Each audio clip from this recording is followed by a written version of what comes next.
Mga gawa ng paglikha ay nagpapatuloy. Paghihiwalay ng tubig. Mga halaman ng halamanan ng Eden ay inilipat sa bagong planeta.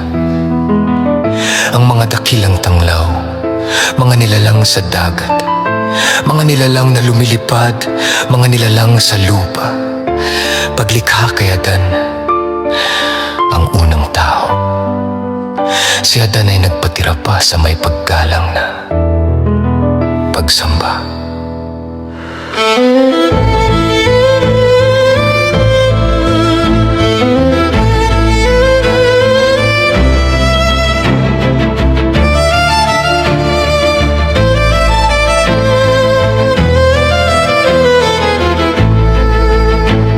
Estadong paraiso ng lupa, huminanga si Adan sa isang nilalang at tinawag itong kordero. Ang kordero, isang wangis ng walang hanggan.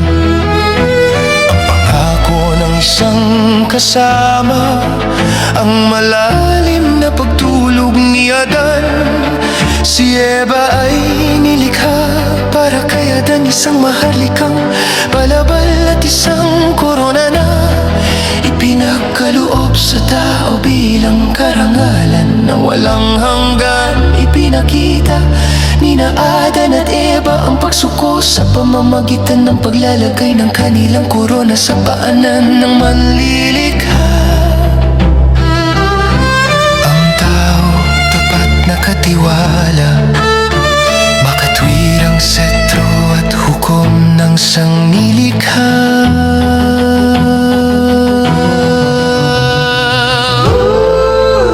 Sina Adan at Eva ay pinaalam tungkol kay Satanas, ang puno ng buhay at ang puno ng kaalaman ng mabuti at masama. Satanas ang panlilin lang bilang isang sandata upang papamunin ng tao ng ipinagbabawal na bunga.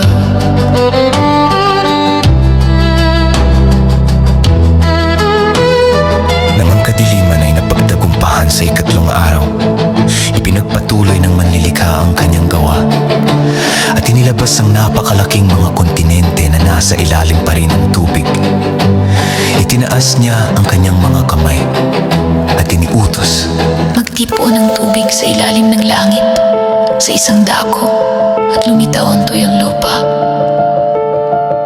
Sa garang pagsunod, ang kristalinong tubig ay nagbigay daan sa tuyong lupa na umangat at lumitaw sa mga mababang rehiyon ng lupa. Ang tubig ay patuloy na magsasalinag ng liwanag ng langit at magiging inumin para sa mga nauuhaw na nilalang. Sa kilos ng pagpapakumbabang iyon, ang tubig ay isang pangitain ng manlilikha. Sa dakilang pakikibaka ay bababa sa pinakamalalim na paiiman upang muling ibalik ang walang hanggang buhay sa mga nauuhaw na kaluluwa. Habang tinitingnan ang mukha ng bagong mundong iyon, tinawag ng walang hanggan ang tuyong bahagi na lupa at ang tipon ng tubig ay tinawag niyang dagat. Sa kanyang makapangyarihang tinig ay nagpatuloy siya na nag-uutos. Maglabas ang lupa ng mga pananim, mga halamang nagkakaroon ng binhi, mga punong namumunga ayon sa kani-kanilang uri. Na ang binhi ay nasa ibabaw ng lupa bilang pagsunod sa banal na utos. Ang buong planeta ay natakpan ng lahat ng uri ng pananim.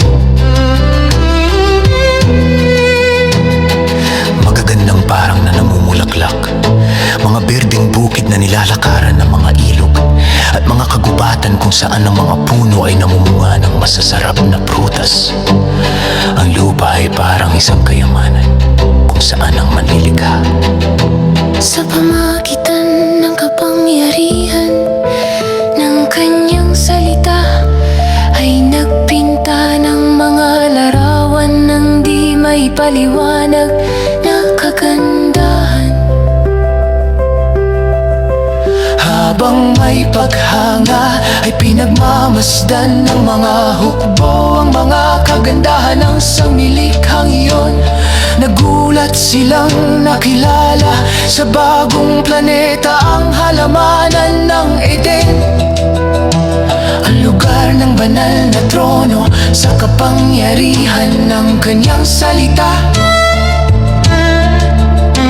Inilipat ito ng walang hanggan sa sinapupunan ng espesyal na mundong iyon, Kung saan ang pamahalaan ng sansinukob ay itatatag ng may katarungan.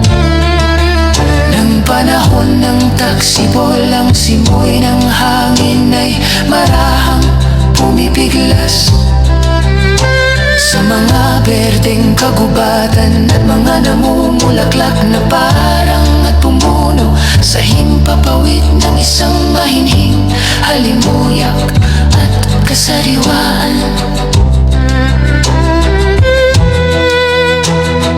Habang tinitingnan ang kanyang gawa, ang manlilikha ay masayang nagwika. narito ang lahat ay napakabuti. Nang masagana, ang planeta ay nagtapos ng isa pang araw sa kanyang maharmonyang pag-ikot. Ang mga tapat na hukbo ay mas naintindihan na ang kahalagahan ng banal na liwanag. Ang kawalan nito ay nagdulot ng kadiliman ng gabing iyon sa mga kagandahan ng sayong. Ng bagong araw na iyon, ipakikita ng manlilikha ang kanyang dakilang kapangyarihan sa pagbibigay sa lupa ng mga tanglaw na